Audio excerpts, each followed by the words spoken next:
Sahabat Shalom, Bapak Yahweh pasti memberkati kita sekalian. Haleluya. Malam hari ini Bapak Ibu Saudara sekalian, senang rasanya kita bisa bersama-sama beribadah di tempat ini. Dan kita patut bersyukur saudara, karena hari ini kita sudah masuk dalam satu zaman yang baru. Kita bisa kembali merayakan perayaan Yom Teruah. Ini semua semata-mata bukan karena kekuatan kita saudara. Tetapi malam ini kita bisa merayakan Yom Teruah. Satu hari raya yang ditunggu-tunggu penggenapannya, yaitu dengan kedatangan Yesua. Kalau kita bisa merayakan malam hari ini, itu semua karena anugerah dan kemurahannya Bapak Yahweh saja. Amin. Nah Bapak Ibu Saudara sekalian, malam hari ini sebelum kita bersama-sama mendengarkan firman Tuhan, kita kedatangan tamu-tamu yang sangat dari jauh saudara. Sebelum kita mendengarkan firman Tuhan, saya ingin memperkenalkan tamu-tamu tersebut, supaya nanti ketika kita berjumpa dimanapun kita akan saling kenal saudara. Yang pertama, saya undang dulu Pak Gondo bersama Ibu Lani dari Surabaya, silahkan maju ke depan untuk memperkenalkan diri supaya jemaat Tuhan kenal semua. Mari, silakan maju. Bu Lani silakan maju juga. Loh enggak apa-apa. Enggak diapa-apain di sini. Ayo maju. Ben kenal kabeh. Ya, Shalom. Waalaikumsalam. Terima kasih saya diberi kesempatan untuk bersaksi. Namun sebelum saya bersaksi, saya perkenalkan nama saya dahulu. Nama saya Prawiro Sugondo, istri saya Lani Sutanto. Saya mempunyai anak 4 dan cucu mau 7. Ya. Usia saya sudah kepala 6. Sudah cukup tua ya. Ya, puji nama Bapak Yahweh. Dulu saya belum mengenal nama Bapak Yahweh. Tapi karena kemurahan Bapak Yahweh, saya bisa memanggil nama Bapak Yahweh. Amin. Di dalam Adonai Yeshua HaMashiach. Amin. Semua ini karena istri saya.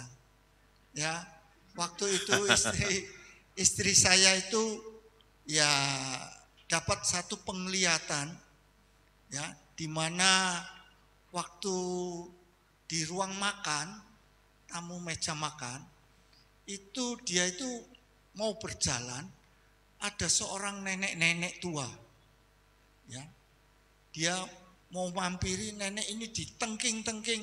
Waktu ditengking masih pakai nama yang lama. Tapi nenek ini tidak mau hilang, tidak mau nyingkir. Tapi begitu istri saya ingat, dia panggil nama Yeshua Hama, belum Hamasya, itu nenek itu langsung hilang. Haleluya. Ya, di sana saya masih belum terlalu percaya nama Bapak Yahweh, terus terang aja. Ya, karena saya dulu ya cukup lama ya. Saya dulu bukan orang Kristen, tapi saya orang Konghucu. Bahkan mertua saya ini memiliki kelenteng. Ya, ketua yayasan. Ya. Jadi ketua yayasan Buddha. Ya, cukup terkenal. Kalau di Surabaya itu dikatakan kelenteng kampung Duku. Ya, kalau di Malangnya juga ada juga Hotel Niagara yang sering dikatakan banyak wewe gombelnya. Ya, ya, Bapak Ibu yang kasih Tuhan, saya mau bersaksi tentang kehidupan saya ya. Sebetulnya saya juga sudah lama melayani Tuhan juga. Ya, melayani Tuhan. Bahkan saya sering juga datang ke Ungaran untuk berdoa. Ya. Tapi hati saya belum seperti sekarang ini. Terus terang aja. Pak Nino bilang, ayo datang. Saya masih kepikiran dengan pekerjaan saya. Saya usahanya bengkel AC mobil maupun variasi. Ya. Pak Nino bilang tutup aja, nanti diganti oleh Bapak Yahweh. Tapi saya ini enggak gampang kayak begitu. Ya. Akhirnya saya berdoa. Ya, beberapa hari saya berdoa. Saya akhirnya ambil satu keputusan. Oke, saya berangkat. Ya, 2 hari ini tadi barusan datang. Ya, tadi kira-kira jam 11-an lah. Ya, jam 10-an. Jadi berangkat pagi-pagi jam 6, datang kurang lebih jam 10-an. Ya, puji Bapak Yahweh, semuanya berjalan lancar. Saya percaya semua ini karena diizinkan Bapak Yahweh. Kalau bukan rencana Bapak Yahweh, ya semua pasti ada halangan. Ya, tapi ada satu kepikiran, sangat kepikiran. Betul enggak saya lupa matiin AC? Loh iya, 3 hari loh ini. Besar lagi AC-nya, 1,5 PK. Saya lupa apa enggak ada apa-apa. Saya lihat terus di ini HP saya, kan ada kameranya, baik yang di bawah maupun yang di atas, semua saya kasih kamera. Ya semuanya saya serahkan Bapak Yahweh aja. Saya percaya Bapak Yahweh bisa ngambil remote dimatiin. Bergurau ya saudara. Ya, kalau dulu saya masih menyembah yang lama, itu kalau sepi ya, saya itu bingung. Ya akhir-akhir ini kerjaan ini enggak bisa stabil. Kadang ada, kadang kosong. Ya. Kalau lagi kosong, istri saya paling tahu raut muka saya. Ya. Laki-laki kalau sudah enggak pegang duit, mukanya cemberut aja. Ya. Enggak tahu kalau Pak Nino gembalanya di sini. Tapi saya percaya Pak Nino beda dengan saya. Ya, biasanya saya cemberut, pikiran gitu. Ya. Tapi setelah saya mendekat sungguh-sungguh dengan Bapak Yahweh, sepi maupun rame, saya tetap sukacita. Haleluya. Beri kemuliaan. Haleluya.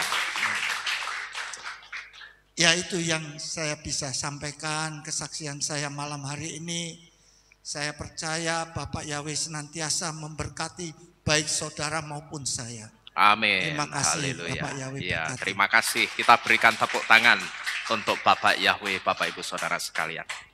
Saya juga mengundang untuk maju ke depan dulu Pak Adi dan Ibu untuk bisa memperkenalkan diri juga supaya jemaat Tuhan kenal. Kalau ada Pak Tejo, silahkan maju sekalian supaya kenal semua. Wah, ini sama putrinya juga ya Bu. Wah, silakan maju semua. Mari silakan. Pak Adi ini dari Solo, saudara. Mari silakan. Ya, mari di atas saja. Mari silakan. Shalom. Ya, shalom. Waalaikumsalam. Perkenalkan, nama saya Adi. Ini samping saya ada istri saya, Din Setiawati, juga anak kami Natania, dan masih ada satu putri kami yang masih di Jakarta, Kristiana namanya. Kami dari Solo dan kami bersuka cita buat malam hari ini boleh bergabung di dalam perayaan Rosh Hashanah, Yom Teruah, dan sangat berterima kasih pada Pak Nino yang sudah mengundang kami, dan sangat-sangat kami ucap syukur kepada Bapak Yahweh oleh karena anugerah Bapak Yahweh dan suatu perjalanan yang cukup panjang buat kami untuk kami makin hari makin hidup di dalam perkenanan Bapak Yahweh. Untuk kesaksian lebih lanjut mungkin lain kali ya Pak. Terima kasih. Bapak Yahweh. Ya, kita berikan sekali lagi tepuk tangan untuk Bapak Yahweh. Mari silakan duduk. Ya, terima kasih. Haleluya. Selamat datang di Keilat Mawar Sharon, Pak Gonto Bulani, juga Pak Adi dan keluarga Bulani, juga yang dari Solo dan yang dari luar kota lainnya, Bapak Yahweh memberkati. Saya mengucapkan terima kasih sekali sudah memenuhi undangan kami di tempat ini. Nah, Bapak Ibu Saudara sekalian, tepat jam 6:46 tadi, kita sudah bersama-sama meninggalkan tahun Ibrani 5783. Tahun Ibrani 5783 itu dikenal dengan tahun apa saudara kemarin? Pegimel. Dan sekarang kita sudah bersama-sama masuk ke tahun Ibrani yang baru, yaitu tahun 5784. Dan tahun 5784 ini disebut juga dengan tahun Pedalet. Jadi hari ini saudara, ini adalah tahun baru kita. Tahun baru untuk iman kita itu tidak sama dengan tahun baru yang lain saudara. Hari ini adalah tahun baru kita. Dan karena ini tahun baru kita, saya ingin mengajak untuk kita saling mengucapkan selamat tahun baru. Cuman kita tidak akan mengucapkan dengan kata-kata Happy New Year. Itu sudah biasa saudara. Tetapi kita akan bersama-sama nanti bangkit berdiri, kita akan saling berjabat tangan, lalu kita akan saling mengucapkan Shana Tova seperti yang saudara lihat di depan ini. Mari kita bangkit berdiri. Ya saudara, jabat tangan teman-teman yang ada di samping kiri kanan saudara. Saudara katakan Shana Tova, selamat tahun baru, Bapak Yahweh memberkati. Haleluya.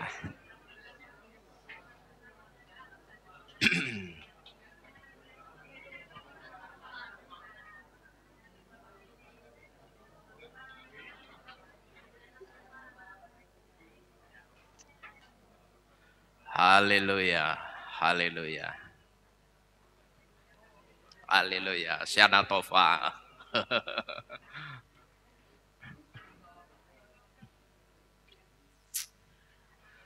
Iya, silakan duduk kembali Bapak Ibu Saudara sekalian.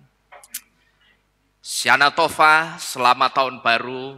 Bapak Yahweh pasti memberkati kita dengan berkat-berkat yang baru. Amin.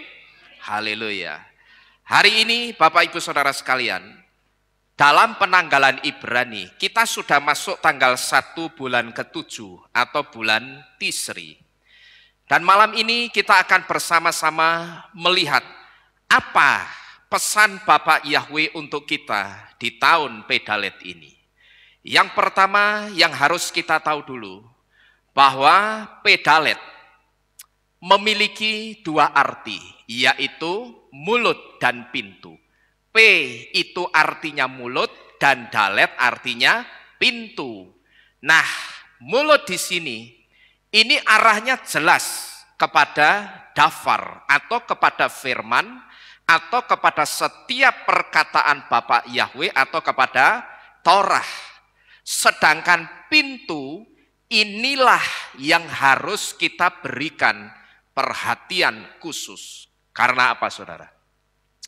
Karena rupanya setelah saya coba renungkan dan saya minta hikmat, ada hal-hal yang penting yang berkaitan dengan pintu di tahun Pedalet 5784 ini.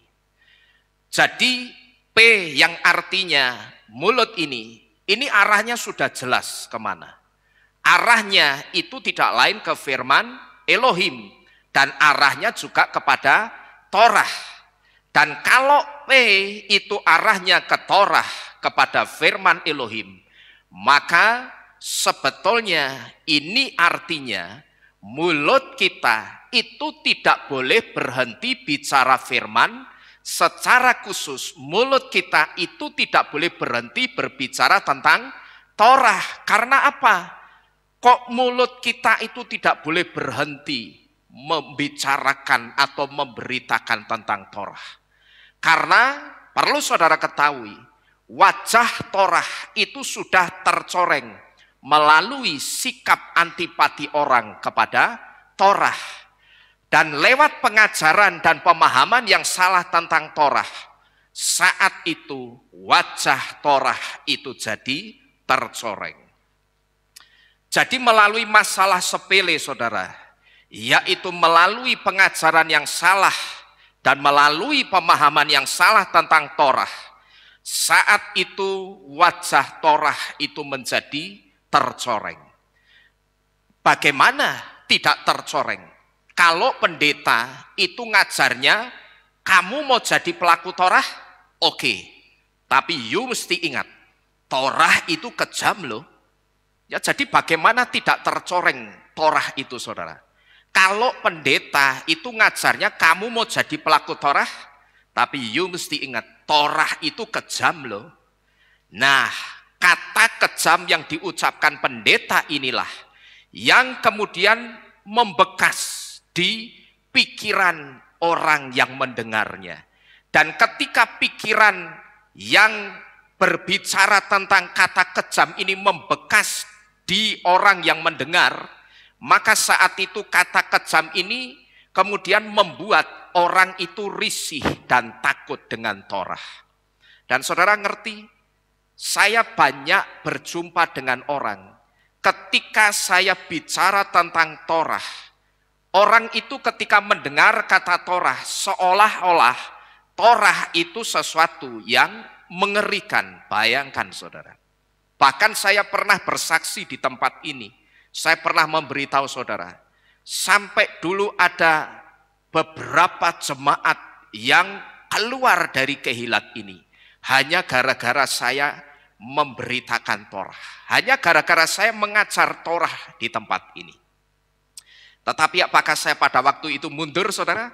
Saya tidak pernah mundur seperempat langkah pun. Saya tetap maju, saya beritakan Torah. Dalam jantung hati saya hanya punya satu prinsip.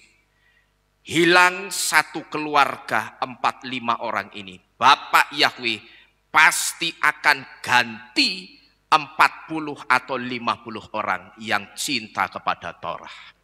Saya anggap jemaat yang keluar itu sebagai perpuluhan jiwa saya. Paham saudara?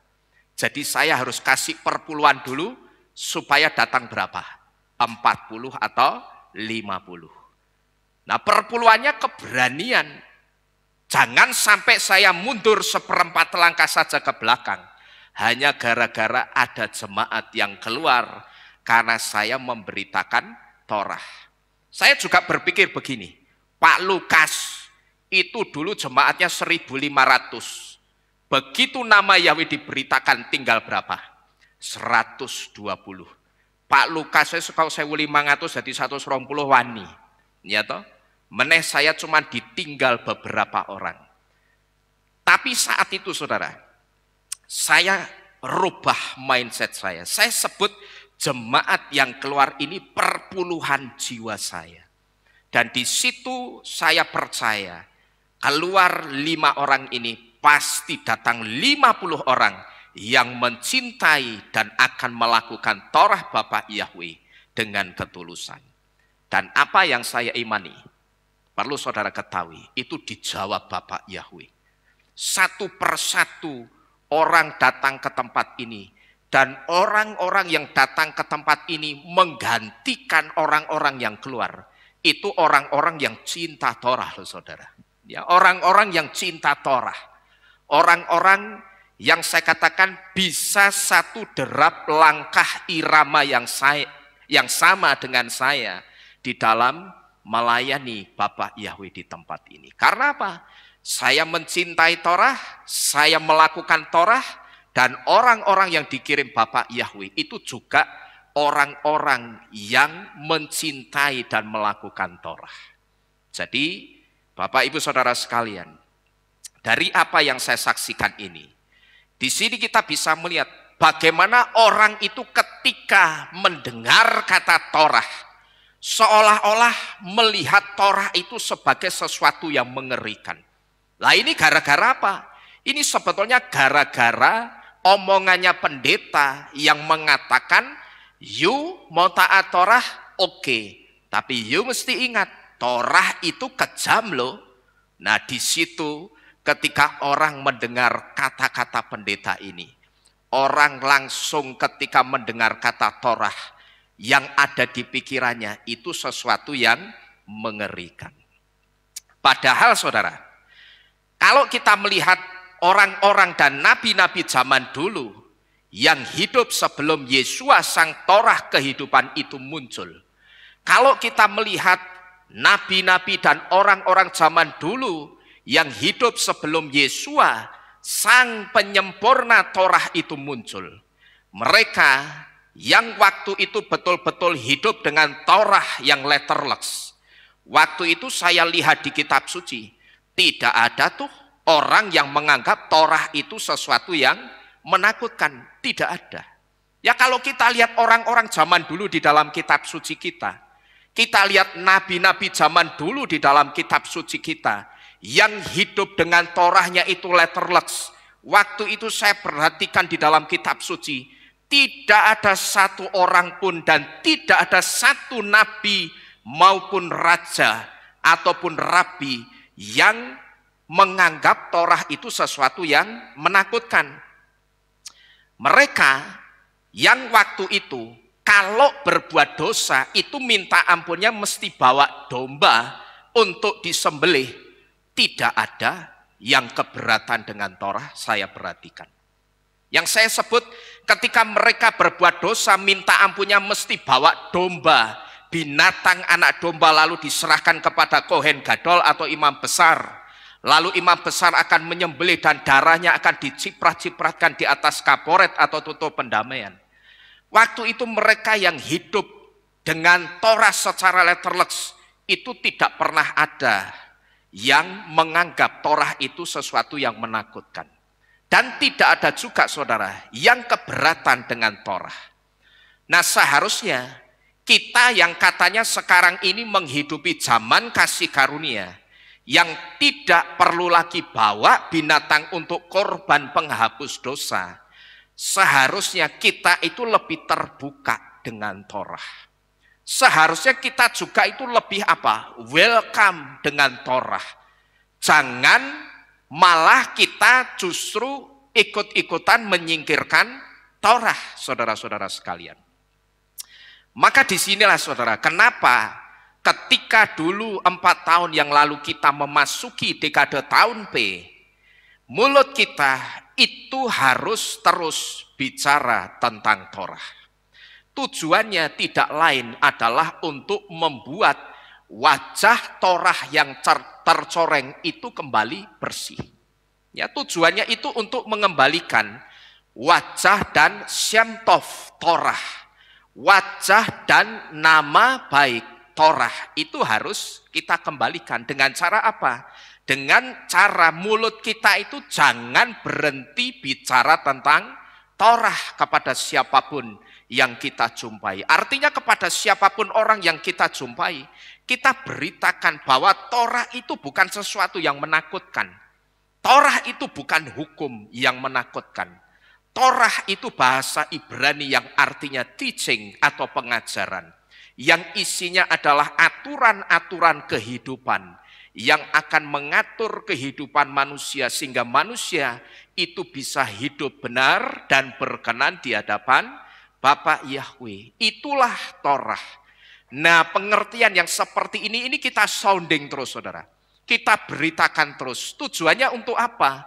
Mengembalikan wajah dan mengembalikan Shem Tov. Shem Tov itu artinya apa? Shem Tov itu artinya nama baik. Shem artinya nama, Tov artinya baik. Berarti Shem Tov apa? Nama baik.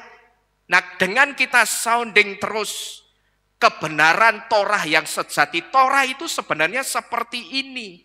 Torah itu bukan sesuatu yang menakutkan. Torah itu bukan sesuatu yang mengerikan. Torah itu tidak kejam. Gitu loh. Nah dengan kita mengucapkan ini, kita beritakan ini terus saudara. Sebetulnya yang sedang kita lakukan itu mengembalikan wajah Torah dan nama Torah yang sudah tercoreng. Dan nama baik Torah itu harus dipulihkan. Jangan malah saudara atau kita yang katanya ngakunya pengagung Yahweh, tapi justru ikut-ikutan menolak Torah. Ya, terkadang saya heran saudara. Orang ngaku pengagung Yahweh, tapi justru ikut-ikutan menolak Torah. Tetapi saya sudah ketemu formulanya. Bahwa orang yang sudah dimeterai dalam nama Yahweh dan Yesus sekalipun melalui baptisan pembaruan, tapi ketika orang itu menolak dan tidak melakukan Torah, saya sebut orang itu bukanlah seorang pengagung Yahweh, tapi dia hanya sebatas pengagung nama Yahweh. Dan saudara sudah tahu bedanya pengagung Yahweh dan pengagung nama Yahweh. Kalau pengagung Yahweh sejati, dia akan mencintai Torah. Itu ciri-ciri yang tidak bisa dicolong.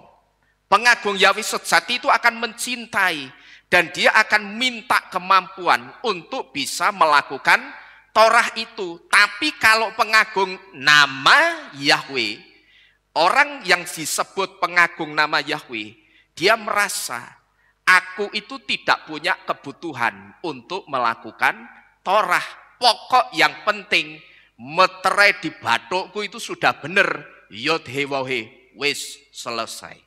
Itulah pengagung nama Yahweh.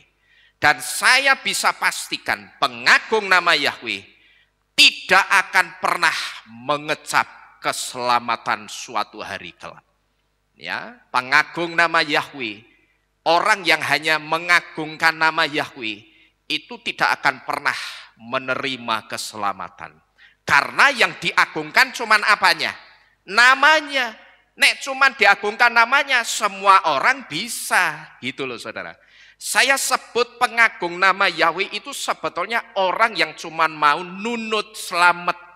Karena dia melihat di kitab Gilyahna atau Wahyu 14 ayat yang pertama dikatakan bahwa orang-orang yang berdiri bersama Yesua, di dahinya ada nama Bapaknya atau ada nama Yahweh. Oh, berarti supaya bisa berdiri yang artinya selamat, di dahiku harus ada nama siapa?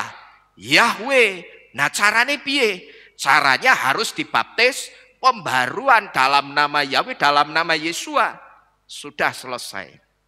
Setelah itu aku merasa aku tidak perlu untuk melakukan Torah, kan aku sudah hidup di zaman kasih karunia. Nah ini pengertian kasih karunia yang salah kaprah saudara-saudara sekalian.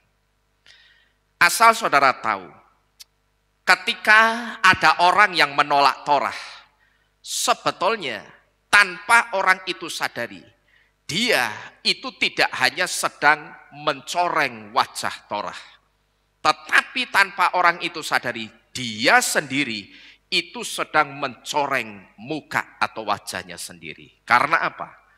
Karena Torah itu isinya segala sesuatu yang baik. Tadi di depan saya katakan apa? Torah itu isinya aturan-aturan kehidupan dari Bapa Yahweh, supaya kehidupan manusia itu baik atau jahat kira-kira. Supaya baik. Bapa Yahweh itu tidak punya maksud jahat. Dikasih Torah supaya terjerumus. Bapak Yahweh tidak pernah seperti itu saudara. Orang dikasih Torah yang isinya mitzvot atau aturan-aturan kehidupan itu tujuannya supaya kehidupannya baik. Dan kalau kehidupannya baik, otomatis imannya itu juga akan ikut baik. Nah kalau imannya itu baik, excellent, maka nanti ketika Yesus datang, namanya itu akan tetap tertulis di dalam Sefer HaChaim atau kitab kehidupannya Bapak Yahweh, sehingga ketika Yesus datang namanya itu masih ada di dalam kitab kehidupan, dibaca Yesus, dipanggil Yesus, terus diselamatkan. Tujuannya itu cuman itu. Torah itu tujuannya hanya satu. Dia hanya punya satu kepentingan. Torah itu hanya ingin menyelamatkan kita. Amin. Torah itu cuma punya satu kepentingan. Dia hanya ingin menyelamatkan kita. Jadi kalau orang itu menolak Torah, sebetulnya yang sedang orang itu lakukan, dia bukan hanya sedang mencoreng wajah Torah, tapi dia sebetulnya juga sedang mencoreng wajahnya sendiri. Karena apa? Karena Torah itu isinya segala sesuatu yang baik.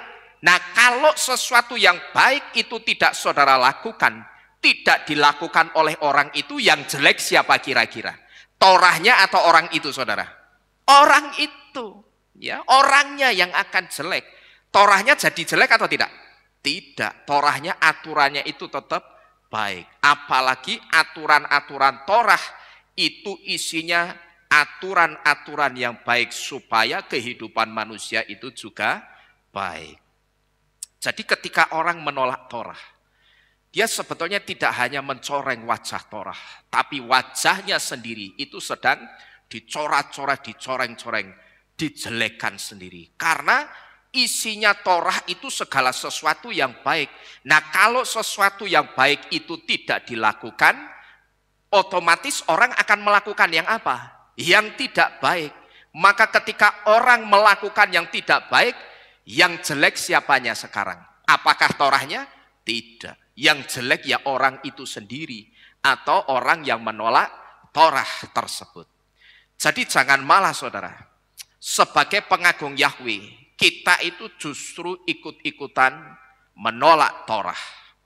Ini yang pertama. Kita diberitahu satu pesan Bapak Yahweh untuk kita di tahun Pedalet ini, bahwa Pedalet yang artinya mulut, P itu artinya mulut, dan Dalet itu satu diantaranya punya arti epet atau jalan setapak atau jalan sempit. Dan jalan sempit itu berbicara tentang Torah. Dan itu adalah satu penggenapan dari kitab Matius 7 ayat 13-14. Ketika kitab Matius itu berbicara tentang jalan yang lebar dan jalan yang sempit. Jalan yang lebar dan jalan yang sempit di kitab Matius ini bukan sedang berbicara tentang Injil, saudara. Sekalipun kata jalan yang lebar dan sempit ditulisnya di mana? Di Injil, di kitab apa tadi? Matius atau Matius. Tapi itu bukan sedang berbicara tentang Injil. Karena apa?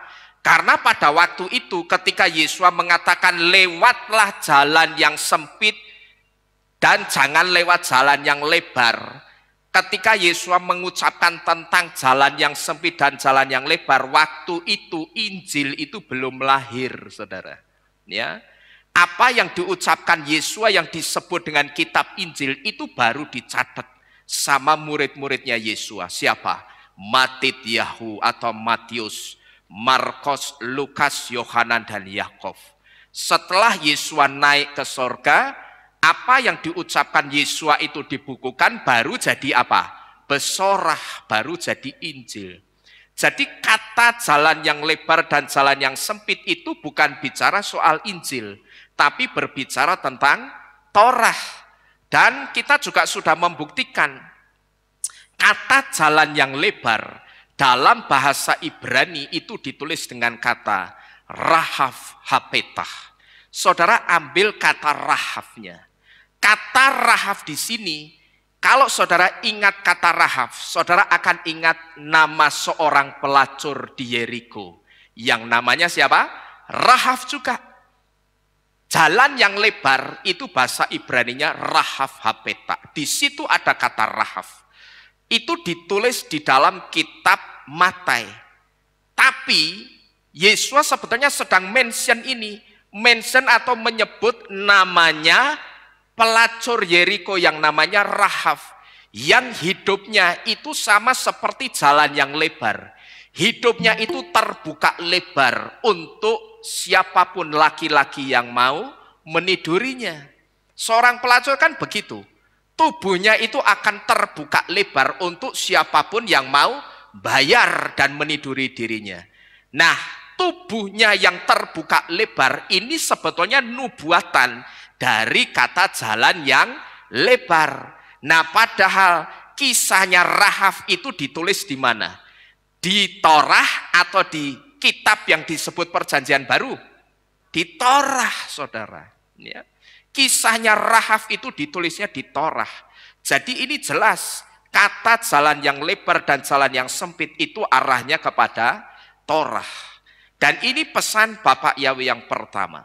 Kalau P itu artinya mulut dan Dalet itu artinya atau sedang berbicara tentang Torah.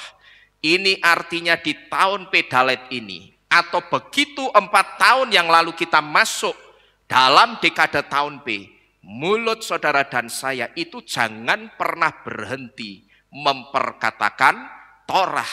Kita beritakan terus, kita sounding terus, kita luruskan Torah itu sebetulnya seperti ini. Torah itu tidak menakutkan dan tidak mengerikan, karena Torah itu sebetulnya baik adanya. Ini adalah pesan yang pertama. Kemudian yang kedua tentang tahun Pedalet. Kalau Pedalet artinya mulut atau firman atau Torah dan pintu, maka ini artinya di tahun Pedalet ini Torah akan semakin membukakan pintu rahasia Elohim. Amin. Jadi kalau Pedalet itu artinya mulut atau firman atau Torah dan pintu, P artinya mulut yang arahnya kepada firman atau Torah, dan Dalet artinya pintu. Ini sebetulnya sedang memberitahu kita bahwa di tahun Pedalet ini Torah itu akan semakin menyingkapkan pintu rahasia Elohim. Nah, sekarang kalau kita sudah ngerti bahwa di tahun Pedalet ini Torah itu akan banyak menyingkapkan hal-hal yang baru, hal-hal yang ajaib bagi kita. Sekarang tinggal bagaimana saudara sikap kita, pertanyaannya. Kita akan menerima atau kita masih akan tetap seperti orang-orang yang menolak Torah? Saudara terima, saudara akan semakin melihat hal-hal yang ajaib akan disingkapkan di dalam kehidupan dan imanmu. Saya percaya saudara terima Torah, saudara akan semakin banyak melihat hal-hal yang ajaib yang selama ini dalam kekristenan itu tidak pernah disingkapkan atau dibuka. Tapi ketika saudara terima Torah itu dengan sukacita, buktikan firman yang saudara dengar malam hari ini, saudara pasti melihat hal-hal ajaib dari Bapak Yahweh yang akan disingkapkan di dalam kehidupan dan imanmu. Tapi ketika saudara tolak Torah itu, ya tidak apa-apa. Karena Bapak Yahweh itu tidak pernah memaksa kita. Bapak Yahweh itu memberikan free will atau kehendak bebas kepada kita. Yuk terima Torah, kamu yang baik. Tapi kamu tidak mau terima Torah, ya tidak apa-apa. Karena aku bukan tipe Tuhan yang pemaksa. Kamu tolak, ya tidak apa-apa, itu hakmu. Tetapi ketika kamu menolak, kamu juga harus siap menerima konsekuensinya. Konsekuensinya apa? Konsekuensinya selama-lamanya engkau yang menolak Torah akan tetap menjadi orang percaya dalam tempurung, sama seperti kata yang ada di dalam tempurung. Siapa orang percaya dalam tempurung itu, saudara? Orang percaya dalam tempurung itu orang percaya yang tidak tahu apa-apa. Orang percaya yang taunya cuman itu saja. Orang percaya yang tidak bisa menghidupi iman, dan orang percaya yang tidak bisa menghidupi firman itu sendiri. Orang percaya yang taunya cuman apa? Pokok kita hidup itu pokok saling berbuat baik, saling tolong menolong, saling mengasihi, dan tidak saling menyakiti orang lain, sudah cukup. Saya sebut orang percaya yang ngertinya cuman seperti ini, saudara. Inilah hasil dari pengajaran kasih yang salah konsep dan salah pola. Jadinya apa? Jadinya orang percaya, tapi sayang orang percayanya di dalam tempurung. Ngertinya cuman apa? Pokok kita hidup itu tinggal saling mengasihi satu dengan yang lainnya, kita saling tolong menolong, kita tidak menyakiti orang lain, sudah cukup. Saya katakan that's right, itu benar. Kita harus saling mengasihi, kita harus saling tolong menolong, itu benar. Tetapi itu bukan tujuan utama. Kita diciptakan, ditaruh di dunia ini bukan seperti itu, saudara. Kalau saudara ingat Hosea 4 ayat 6a mengatakan apa? Umatku binasa karena kurang apa? Cuman kurang pengetahuan tok loh saudara. Ya. Ayat ini memang secara khusus ditujukan untuk orang-orang Israel. Tetapi pertanyaannya begini, apakah ketika Bapak Yahweh ngomong umatku binasa karena kurang pengetahuan, pertanyaannya apakah waktu itu orang-orang Israel tidak punya pengetahuan sama sekali? Bukan. Mereka punya pengetahuan, cuman pengetahuannya apa? Kurang. Dan saudara ngerti, pengetahuan yang kurang itu bisa bikin apa tadi? Binasa. Binasa itu apa? Binasa itu lebih dari sekedar kematian. Tapi mati masih mendapatkan penghukuman. Itulah kebinasaan. Apa enggak ngeri, saudara? Ya, saya katakan, orang berbuat baik, saling mengasihi satu dengan yang lainnya, tidak menyakiti hati orang lain, itu benar. Dan itu juga bagian dari perintah Yesua. Tetapi bukan satu-satunya tujuan utama kita hidup di dunia ini, saudara. Maka inilah yang saya sebut dengan orang kalau mereject atau menolak Torah. Ya polanya akan seperti ini. Saya sebetulnya kasihan dengan orang-orang yang polanya seperti ini. Sebetulnya orang-orang ini tidak salah. Yang salah itu pengajarnya. Karena pengajarnya salah konsep dan salah pola mengajarkan kasih. Jadi kebablasan kasihnya. Padahal yang namanya kasih itu tidak harus selalu memberi. Tetapi yang namanya kasih itu juga akan selalu apa saudara? Mendidik. Yang namanya kasih itu juga akan selalu mendidik. Tidak hanya selalu memberi. Nah kalau orang mengatakan yang penting aku berbuat baik, saling mengasihi, tolong menolong sudah cukup. Itu masih terjebak dalam konsep kasih yang salah. Yang hanya memberi tapi tidak mendidik. Sehingga ketika ada orang yang selalu datang kepada orang itu pinjam uang atau utang, orang itu akan terus ngutangi orang itu saudara. Tapi apakah ini benar saya tanya? Benar enggak kira-kira? Tidak. Dia kasih praktek memberi. Tapi ada satu pola kasih yang tidak dia terapkan. Orang itu sedang tidak mendidik orang yang terus-terusan berhutang. Sehingga hidupnya hidup karena apa? Utang.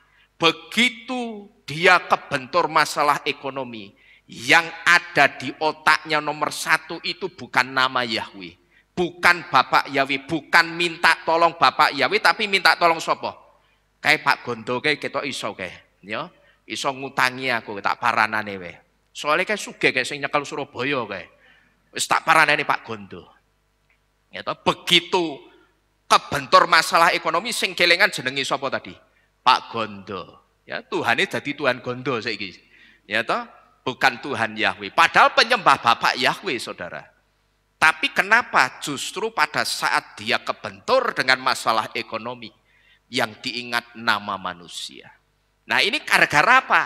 Salah konsep, salah pola pengajaran kasih. Kasihnya itu kebablasan, bukan mendidik. Jadi Bapak Ibu Saudara sekalian, di tahun Pedalet ini, Torah itu akan semakin membuka banyak rahasia untuk kita. Karena Pedalet sendiri menubuatkan tentang Torah. Dalet tadi punya arti apa? Pintu. Tapi dalet itu juga punya arti yang lain apa? Epet. Epet itu artinya jalan setapak. Jalan sempit yang hanya bisa dilewati satu orang. Kalau pas-pasan di jalan yang sempit itu, yang satu itu mesti mundur gitu loh. Apalagi nek pas-pasan siji koyok King Kong ngawake, ya wes bubar. Ya kan ndak bisa gerak sama sekali. Saya ndak sedang menyindir ya, yang badannya gemuk-gemuk ndak. Jadi dalet itu juga bicara tentang Torah, saudara-saudara sekalian. Karena dalet itu punya arti jalan yang sempit, Bapak Ibu Saudara sekalian. Nah, tujuannya apa? Torah atau tahun Pedalet ini akan semakin menyingkapkan banyak rahasia tentang Torah. Tujuannya apa saudara? Tujuannya ini supaya kita tidak menggenapi Hosea 4 ayat 6, orang-orang yang akan dibinasakan karena kurang pengetahuan. Tujuannya itu saudara, ya. Nah, kita ngerti pengertian ini dari mana? Kita mendapatkan pengertian ini. Ini dari huruf dalet yang adalah bagian dari tahun pedalet yang memiliki arti pet atau jalan setapak atau jalan sempit yang sedang berbicara tentang Torah, di mana tidak semua orang mau lewat jalan yang sempit itu. Orang nek disuruh sek-sekan, mau ndak kira-kira? Ndak mau, ya kan? Orang lewat jalan sempit itu mesti sek-sekan. Kenapa Torah itu kok dikatakan jalan yang sempit? Karena Torah itu memiliki banyak aturan, atau berapa? 613 aturan.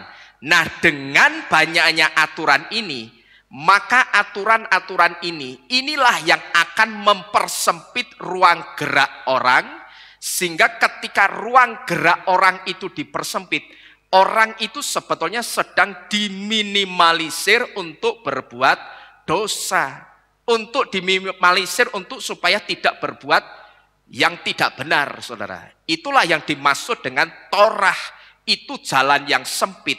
Tapi justru ketika orang masuk ke jalan yang sempit itu, orang akan selamat atau binasa? Justru akan selamat. Tapi sayang, tidak semua orang juga yang mau lewat Torah. Tidak mau, saudara. Ya. Karena orang menganggap apa? Hidup kok dikekang Torah. Gitu loh. Kita ini bukan sedang dikekang Torah, tapi diarahkan Torah untuk lewat jalan yang baik, jalan yang benar, supaya kehidupan kita itu benar, baik. Sampai nanti di ujungnya kita itu akan menemukan goal kita bersama-sama. Apa itu? Keselamatan kita kelak.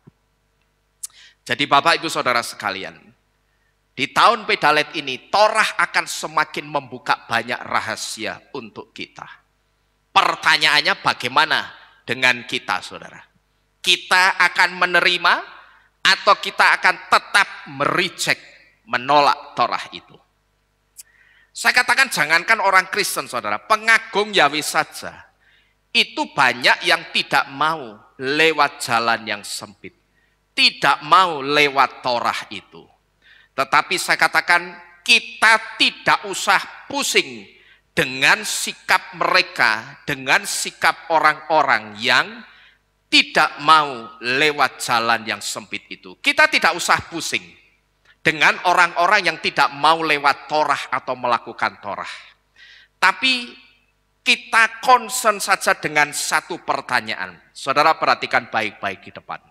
Kalau tahun pedalet ini Torah akan semakin membuka banyak rahasia.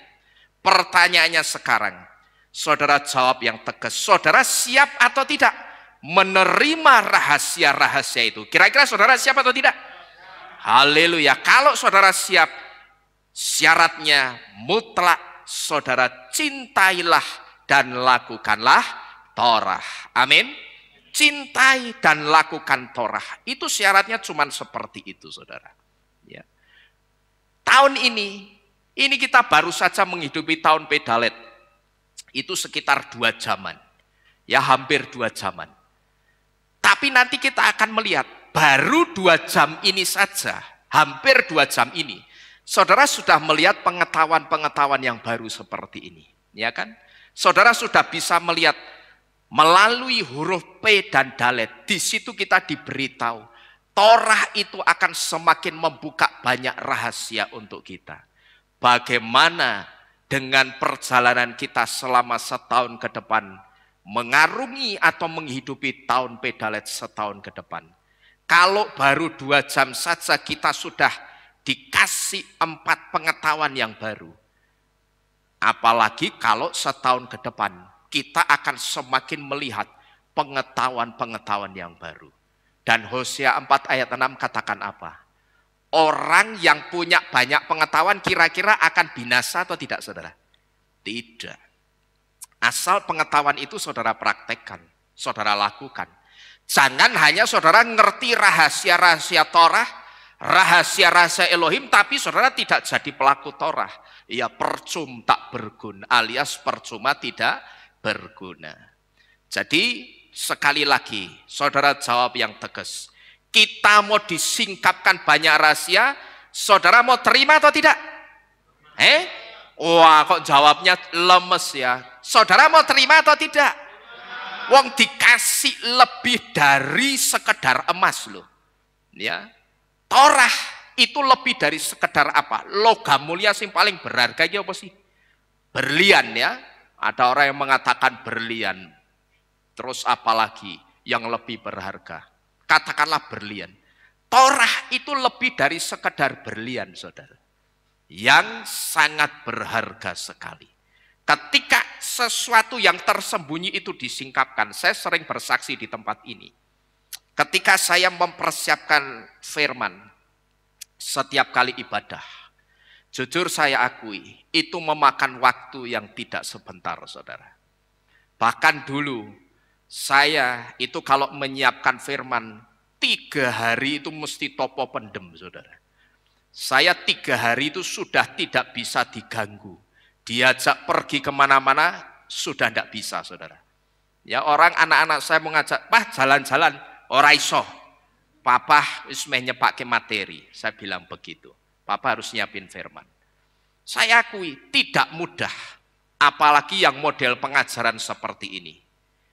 Kalau saya merasakan kepala saya sudah panas, wah iki bahaya jeblok iki. Saya berhenti dulu. Saya leren dulu, saya tidur dulu ya. Sambil ngelaras boyok saya tidur. Nanti setelah cooling down, sudah dingin lagi, saya mulai lagi mempersiapkan. Bahkan kalau saudara lihat seringkali, banyak saya ketika saudara memuji-muji Tuhan, saya kadang tidak di sini, tapi saya di kamar. Saya persiapkan lagi, saya berdoa lagi di situ, saudara. Ya, itu artinya saya sedang memberitahu, tidak mudah memang menyampaikan satu pengajaran, itu tidak mudah. Tapi kalau hanya sekedar firman berkat-berkat, firman moral-moral, itu tidak terlalu sulit, tidak terlalu susah. Tapi kalau yang namanya satu penyingkapan, pengajaran penyingkapan rahasia-rahasia begini, itu butuh waktu. Tetapi saya akui, ketika itu menyita pikiran saya, tapi begitu rahasia itu kebuka, wah rasanya mata itu padang lagi, saudara. Mata itu rasanya biar terang lagi. Yang tadinya sudah ngantuk, mbok itu jam 2:30 pagi, mata saya itu bisa menteleng sampai pagi, saudara. Karena apa? Di situ saya menemukan ada satu rahasia yang besar yang membuat saya sangat bersuka cita sekali. Karena apa? Saya mau bagikan kepada saudara.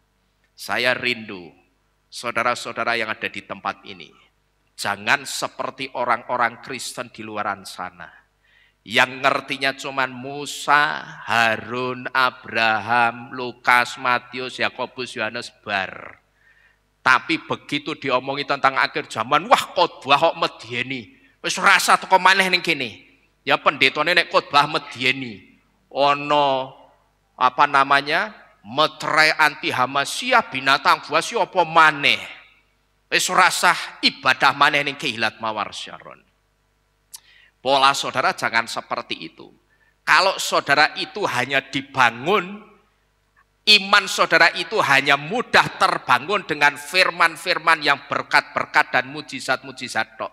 Suatu saat ada kejadian luar biasa di dunia ini seperti 3 tahun lalu. Ada pandemi COVID.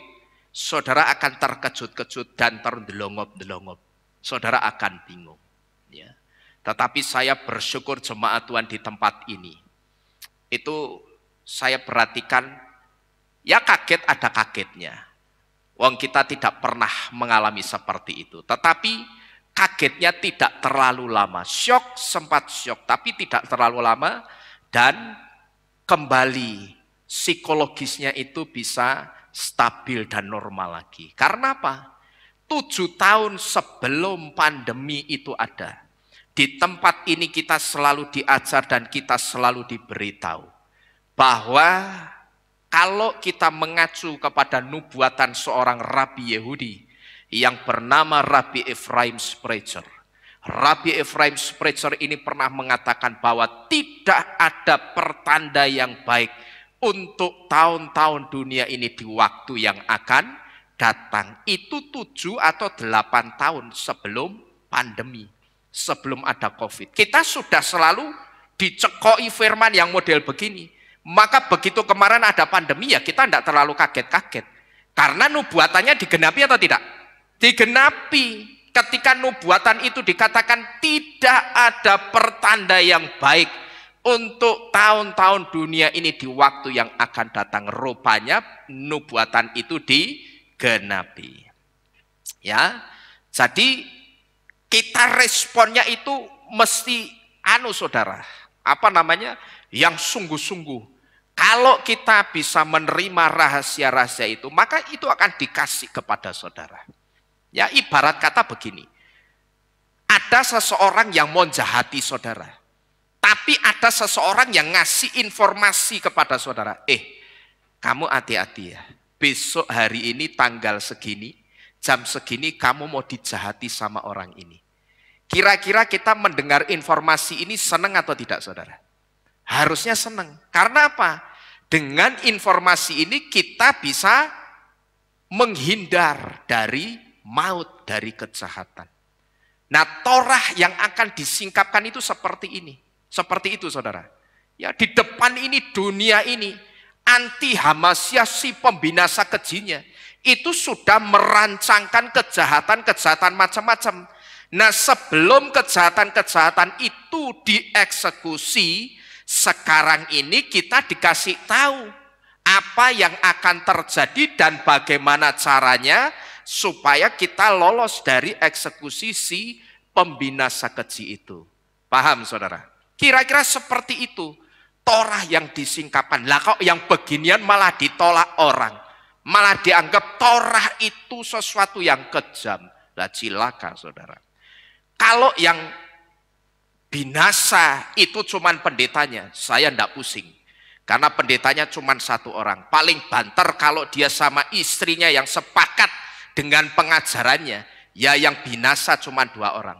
Tapi bagaimana kalau pendeta itu dipasrahi jiwa-jiwa atau jemaat yang jumlahnya ratusan atau ribuan jiwa? Berarti berapa ribu jiwa yang binasa hanya karena salah pengajaran dan salah pemahaman yang dikatakan Torah itu sesuatu yang kejam, saudara-saudara sekalian. Ya, tetapi sekali lagi kita tidak usah pusing, dengan sikap mereka. Pokok kita beritakan saja kebenaran Torah itu. You terima, kamulah yang akan diuntungkan karena kamu akan diselamatkan. Kamu tidak mau? Tidak apa-apa, go ahead. Silahkan, aku akan berikan kebenaran ini kepada siapa yang mau menerima kebenaran itu, saudara.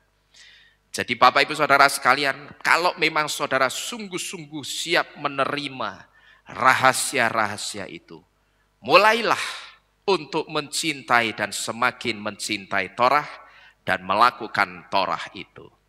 Ini yang kedua.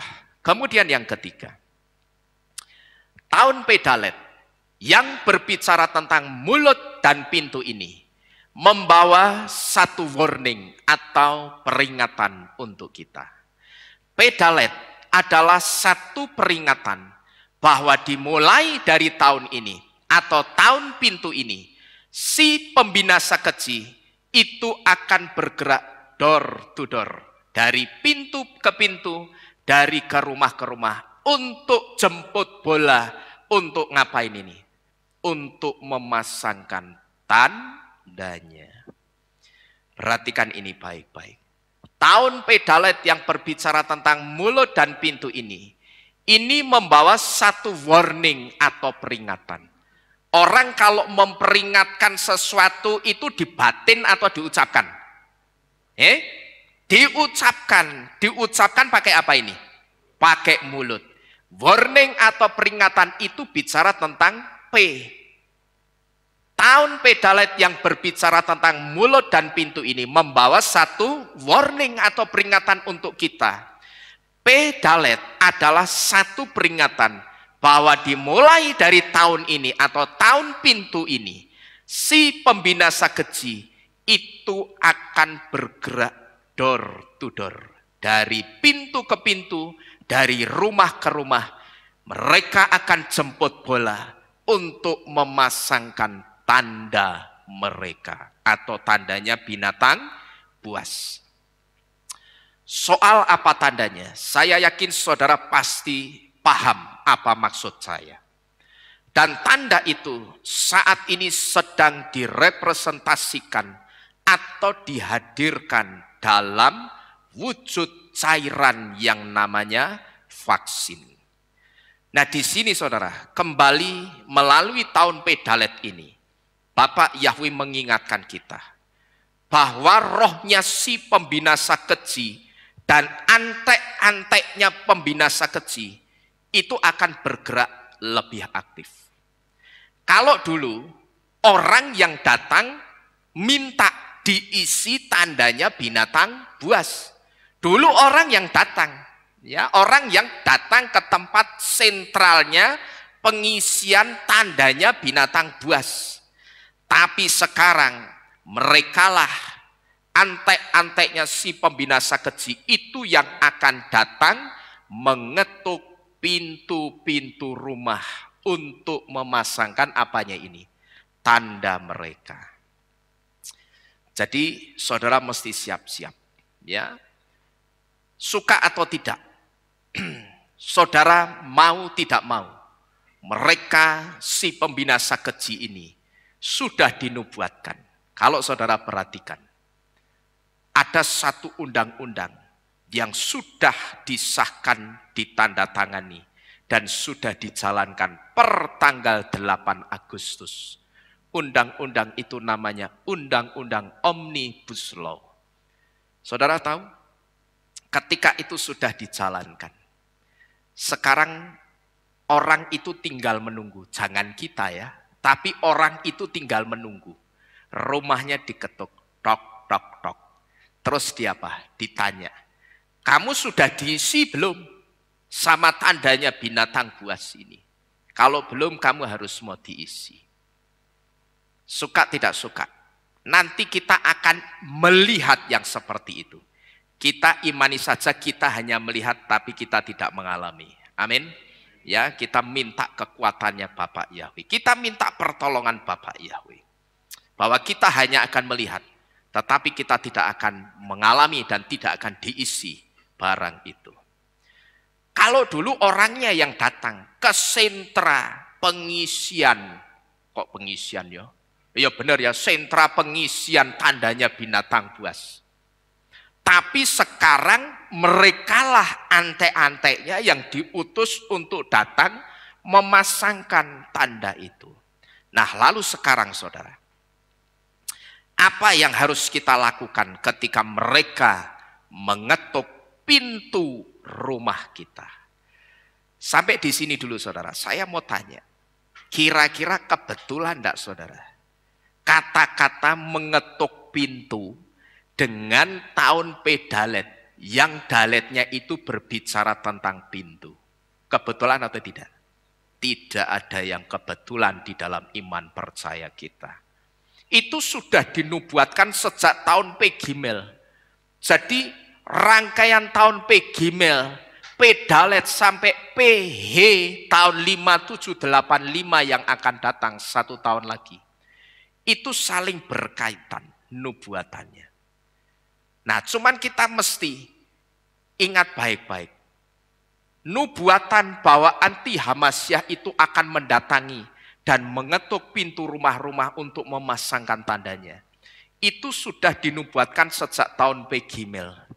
Tahun Gimel itu apa sih saudara? Tahu enggak Gimel itu apa?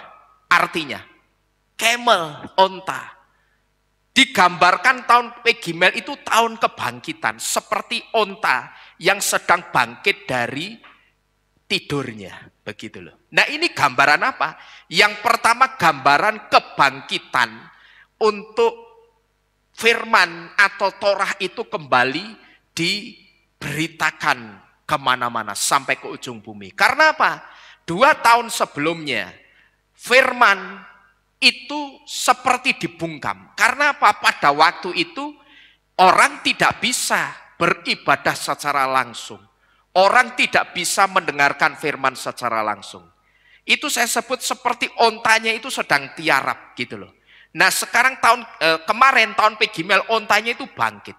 Yang pertama itu kebangkitan atau angin segar untuk pemberitaan kebenaran. Orang boleh lagi masuk dari rumah ke rumah memberitakan kebenaran boleh, nginjili orang boleh. Tapi 2 atau 3 tahun yang lalu bisa saudara, orang nginjili masuk ke rumah satu persatu bisa? Tidak bisa, akan berurusan dengan Satgas Covid saudara. Ya gek datang mertamu, lingguh begini saja, jagrok begini suruh jarak-jarakan. Itu kebangkitan yang pertama. Kebangkitan yang kedua, itu kebangkitannya gerakannya si anti Hamasiyah. Mereka mulai bangkit bergerak, itu di tahun Pegimel. Dan tahun Pedalet sudah mulai mengetuk rumah-rumah. Tapi ingat baik-baik. Kalau di tahun Pedalet ini saudara bisa mempertahankan iman saudara dengan menolak tegas tanda binatang buas itu, saudara akan masuk ke tahun PH. H itu adalah nilai gematria. H itu adalah tahun 5785. 5 angka belakangnya 8. Sekarang kan 8 berapa? 84. Tahun depan 85. Ambil angka belakangnya. 5 itu nilai gematria dari huruf H. H itu punya arti behold yang artinya lihatlah. Apa artinya ini? Lihatlah di sini. Lihatlah di sini ini artinya lihatlah, perhatikanlah dan amatilah tanda-tanda zaman yang menandakan waktu kedatangan Yesua. Artinya berarti semakin dekat dengan kedatangan Yesua atau tidak saudara? Semakin dekat Yesua akan datang. Tapi nanti ketika Yesua datang, ujiannya itu ada di tahun ini. Orang itu ketika diketuk pintu rumahnya, ditawari tandanya binatang buas. Kamu mau terima atau tidak? Kamu tidak terima, apapun yang kamu urus yang berkaitan dengan administrasi akan dipersulit. Saudara tahu? Sertifikat rumah sudah digital. Dan yang akan datang, BPKB itu juga akan dikasih chip. Bukunya nanti tidak sebesar ini lagi BPKB. Tapi bukunya berwarna biru, ukurannya seperti paspor.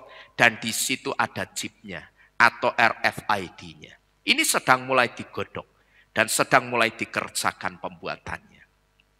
Segala sesuatu didigitalisasi. Perhatikan baik-baik.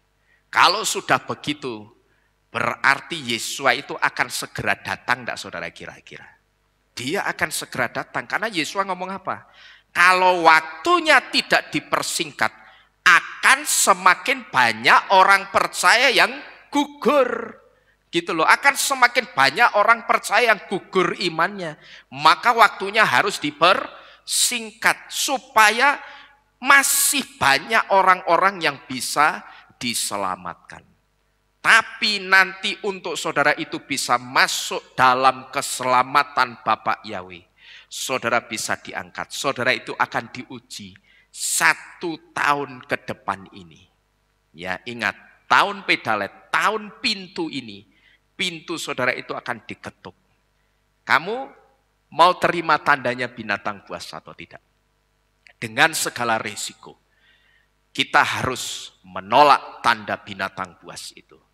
Karena yang pertama, begitu saudara terima, yang pasti saat itu di alam roh saudara sudah terdeteksi, saudara adalah membernya, anggotanya anti Hamasiyah. Yang kedua, begitu saudara terima, DNA-nya Bapak Yahweh yang ada di dalam darah saudara itu akan rusak. Diganti dengan apa? mRNA. Dan saudara tahu, begitu DNA itu diganti dengan mRNA, DNA itu ada susunan nama Yahweh-nya yang jumlahnya itu 26, saudara. Itu ada nama Yahweh di situ. Nah, kalau saudara ganti dengan yang dari anti Hamasyah, itu sebetulnya sedang diganti dengan mRNA. Gitu loh. Begitu saudara diganti dengan mRNA, yang pertama, darah saudara, DNA saudara itu sudah cacat. Yang kedua, roh saudara itu juga sudah cacat. Orang yang sudah cacat rohnya ini, saya pastikan tidak akan bisa mendapatkan keselamatan. Terkecuali orang itu merendahkan diri di hadapan Bapa Yahweh. Dia mengakui bahwa dia tidak tahu menerima tanda binatang buas itu. Minta belas kasihan dan kemurahan Bapa Yahweh. Kemungkinan besar saya percaya masih ada kemurahannya Bapa Yahweh. Tapi kalau orang itu justru menentang, apa toh? Wong vaksin kok dikait-kaitkan dengan keselamatan. Ya sudah. Kita lihat saja, biarkan mereka tertawa dulu, mengejek, menghina kita, biarkan. Tapi saya hanya yakin satu hal, yang namanya kebenaran itu tidak akan pernah mempermalukan kita. Amin. Kebenaran itu tidak akan pernah mempermalukan kita. Ya. Diberkatilah saudara yang masih bisa tetap dan akan tetap mempertahankan iman saudara di dalam Bapa Yahweh dan meterai nama Yahweh dan Yesus saja. Malam hari ini Bapak Ibu Saudara sekalian, saudara jangan tegang. Ayo santai, senyum yuk. Ya, seringkali kalau di tempat ini, saudara mungkin jarang sekali mendengar firman berkat-berkat. Ya. Tetapi saya itu lebih suka mempersiapkan saudara ke depannya. Buat saya itu lebih penting. Sekarang pertanyaannya, kalau kita sudah diberitahu bahwa si pembinasa keji itu akan mengetuk pintu rumah-rumah. Apa yang harus kita lakukan sekarang ketika mereka mengetuk pintu rumah kita? Yang harus dilakukan tentu saja adalah tutup daletmu atau tutup pintumu. Artinya apa ini saudara? Tutup daletmu atau tutup pintumu itu artinya apa? Tutup pintumu ini artinya selain simbol penolakan terhadap meterainya binatang buas, menutup dalet atau menutup pintu juga adalah seruan apa? Untuk apa ini? Tefilah atau berdoa. Kalau kita melihat di dalam kitab Matius atau kitab Matius pasal 6 ayat yang ke-6. Di situ Yesua dengan sangat jelas memberitahu kita bahwa setiap kali kita berdoa, yang harus kita lakukan sebelum berdoa itu apa? Masuk kamar dan tutup pintu. Nah, lalu apa yang harus kita doakan waktu-waktu ini saudara? Seperti yang sudah saya sampaikan di depan tadi, yang harus kita doakan waktu-waktu ini, yang harus saudara sertakan dan usahakan itu jadi doa prioritas utama saudara. Perhatikan baik-baik. Yang harus saudara doakan sekarang adalah undang-undang Omnibus Law. Saudara perhatikan baik-baik. Ini harus jadi prioritas doa saudara. Itu taruh di urutan atau peringkat paling atas sebelum saudara minta berkat-berkat untuk kehidupan dan keluarga saudara. Karena penting, saudara diberkati berlimpah-limpah, tapi berkat saudara itu dipersempit ruang geraknya sama undang-undang ini. Kira-kira berguna atau tidak saya tanya? Berguna atau tidak? Tidak berguna. Saudara diberkati berlimpah-limpah, tapi tidak bisa bergerak bepergian kemana-mana. Berkat kita percuma tak berguna, percuma tidak berguna. Maka saya katakan, jadikan doa untuk undang-undang Omnibus Law ini menjadi prioritas doa saudara. Supaya apa? Supaya ketika undang-undang ini diberlakukan, dijalankan, di situ Bapak Yahweh akan buka jalan untuk saudara dan saya. Doakan undang-undang ini saudara. Karena disadari atau tidak, undang-undang ini sangat membatasi ruang gerak kita sebagai orang-orang percaya. Orang-orang percaya yang tidak mau menerima meterainya binatang buas, itulah yang sekarang sedang dibatasi ruang geraknya. Karena ketika undang-undang itu dijalankan, ada satu pasal yang dikatakan, orang itu sudah tidak bisa lagi, kalau saya simpulkan, menentukan fasilitas kesehatannya. Harus nurut. Saudara nanti misalkan ke rumah sakit, saudara disuntik. Disuntiannya itu harus suntian apa? Bagaimana kalau suntian tandanya binatang buas, meterainya binatang buas? Saudara sudah tidak bisa menolak. Saudara harus menerima. Inilah yang saya katakan, jadikan doa untuk undang-undang ini jadi prioritas utama saudara. Memang Yesus sebentar lagi akan datang, tapi ingat kita jangan gegabah. Karena kita masih ada waktu untuk menunggu Yesus itu datang.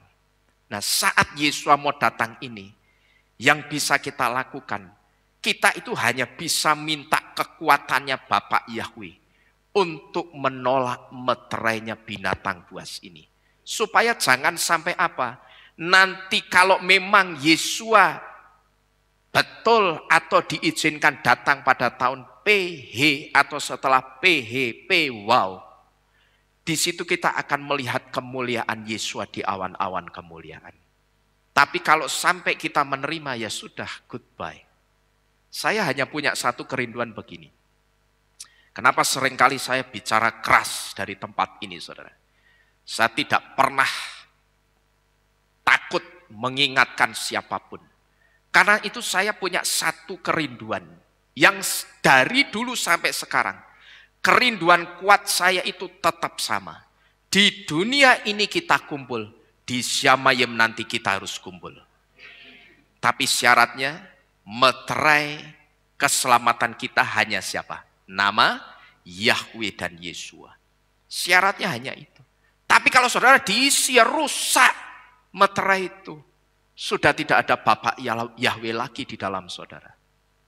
Mumpung masih ada kesempatan untuk merendahkan diri, mohon belas kasihan dan pengampunan.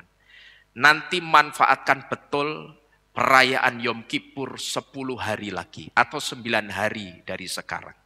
Ya, saya berharap yang dari luar kota juga bisa kembali mengikuti perayaan Yom Kippur ini.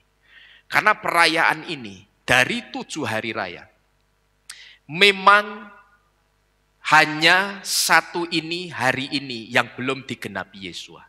Tapi Yom Kippur itu tidak kalah pentingnya. Karena apa? Karena pada perayaan Yom Kippur itulah Bapak Yahweh itu turun dari Syamayim dan masuk ke ruang Maha Kados atau Maha Kudus untuk berjumpa dengan Kohen Gadol atau Imam Besar. Kohen Gadol atau Imam Besar itu siapa? Dia juga seorang manusia. Artinya pada saat perayaan Yom Kippur itulah Bapak Yahweh itu juga akan turun di bait sucinya di tempat ini, saya percaya. Dan dia akan secara khusus mendengarkan setiap pengakuan dosa kita. Dan Bapak Yahweh akan memberkati permohonan pengampunan dosa kita. Dan kita akan melakukannya tidak dengan cara hanya berdoa begitu saudara. Ya, kita berdoa Bapak Yahweh minta ampun, hatatilah Yahweh. Oh, tidak hanya seperti itu. Tapi saya akan ajak saudara untuk menulis setiap dosa-dosa saudara yang saudara ingat. Ya, di sebuah kertas. Lalu setelah saudara tulis, saya akan ajak saudara meremas dengan penuh kebencian kertas dosa itu. Lalu kita akan letakkan di satu wadah yang saya katakan wadah itu tidak bermartabat. Karena itu satu panci yang sudah usang, yang sudah kotor, dan saya pernah pakai panci itu untuk membantai tikus. Kenapa saya kasih wadah yang jelek? Karena buat dosa itu tidak usah dikasih wadah yang bagus, saudara. Ya. Lalu setelah itu, setiap kertas dosa yang terkumpul, itu akan kita bakar bersama-sama hari itu juga. malam itu juga di samping Kehilat ini. Dan asap pembakaran kertas dosa yang naik ke atas itu menjadi satu simbol atau gambaran bahwa permohonan ampun kita, pengakuan dosa kita itu naik kepada Bapa Yahweh. Dan di situ satu hal yang kita harapkan, Bapa Yahweh akan mendengarkan dan memberkati permohonan ampun saudara-saudara sekalian. Maka saya kembali mengundang kepada saudara, usahakan betul saudara datang pada perayaan Yom Kippur 9 hari ke depan atau pada tanggal 10 bulan ke-7 atau 10 Tisri yang jatuh pada tanggal 24 September, hari Rison atau hari Minggu jam 18.30 sore seperti ini juga. Jadi Bapak Ibu Saudara sekalian, orang-orang percaya yang tidak mau menerima meterainya binatang buas, sebetulnya sekarang ini sedang dipaksa untuk menerima meterai itu melalui apa? Melalui undang-undang ini. Nah, perhatikan baik-baik. Di pembatasan ruang gerak ini, di situ hanya Bapa Yahweh yang bisa membuka jalan untuk kita melalui doa-doa kita. Ya. Jadi di pembatasan ruang gerak melalui undang-undang ini, saudara. Di situ yang hanya yang bisa membuka jalan untuk kita itu cuma siapa? Bapa Yahweh. Tapi jantung hatinya Bapa Yahweh itu mesti saudara getarkan dulu lewat apa? Lewat doa permohonan saudara. Ya. Saudara katakan, Bapa Yahweh, tolong kami yang ada di Indonesia ini dan yang ada di seluruh belahan dunia. Seperti doa yang diajarkan Yesua di dalam Tefilah Avienu atau doa Bapa kami. Yang dikatakan apa? Lepaskanlah kami dari yang jahat, karena Engkaulah yang mempunyai kuasa dan kemuliaan sampai selama-lamanya. Kita katakan juga setelah saudara berdoa, Bapa Yahweh tolong kami, lepaskanlah kami dari yang jahat, karena Engkaulah yang punya kuasa untuk melepaskan kami kemuliaan sampai selama-lamanya. Jadi Bapak Ibu Saudara sekalian, tahun Pedalet juga adalah tahun doa khusus untuk sesuatu yang akan menghambat ruang gerak kita orang-orang percaya. Ya. Tahun Pedalet itu memang tahun di mana rahasia-rahasia Torah itu akan disingkapkan. Semua yang tersembunyi akan disingkapkan satu persatu. Tapi kita mesti ingat bahwa tahun ini ternyata juga tahun doa khusus untuk sesuatu yang akan menghambat ruang gerak kita orang-orang percaya. Kemudian yang keempat, tentang tahun Pedalet. Pintu yang dilambangkan oleh huruf Dalet di tahun Pedalet ini, pintu ini juga mengarah ke pintu Syamayim atau pintu sorga. Yaitu pintu yang akan segera dibuka oleh Bapa Yahweh. Karena apa? Karena Yesua akan segera keluar dari pintu itu untuk berdiri di awan-awan kemuliaannya untuk apa ini? Menjemput kita. Pintu yang dilambangkan oleh huruf Dalet di tahun Pedalet ini juga mengarah kuat ke pintu Syamayim atau pintu sorga. Diartikan sebagai pintu berkat ya bisa. Tapi terus terang saya lebih interest untuk memberitahu saudara sesuatu yang mengingatkan kita. Kalau soal berkat itu tidak usah kita kejar. Hidup saudara orang-orang yang percaya Bapa Yahweh, hidup kita itu mesti dipelihara Bapa Yahweh. Kita tidak akan cuma diberkati duit, berkat materi itu tidak. Tapi kita akan diberkati lebih dari sekedar materi. Hidupmu dan hidup saya pasti dipelihara Bapa Yahweh. Nah, karena kita sudah dipelihara, kita perlu pusing-pusing kejar-kejar berkat lagi enggak kira-kira? Enggak usah. Sekarang yang kita kejar apa ini? Keselamatan. Ngerti saudara? Ya. Soal berkat itu sudah diurus sama Bapa Yahweh. Karena Bapa Yahweh itu bukan Tuhan yang lupa dengan ciptaannya. Bukan Tuhan yang setelah menciptakan terus dikelantar wis golek mangan dhewe. Bapak Yahweh itu bukan Tuhan yang seperti itu. Tapi ketika dia menciptakan kita, dia akan bertanggung jawab terhadap ciptaan tangannya. Dia akan pelihara dan pasti pelihara saudara dan saya. Kalau Bapak Yahweh sudah pelihara, tidak usah kita kejar-kejar lagi. Sekarang yang kita kejar apa ini tadi? Keselamatan.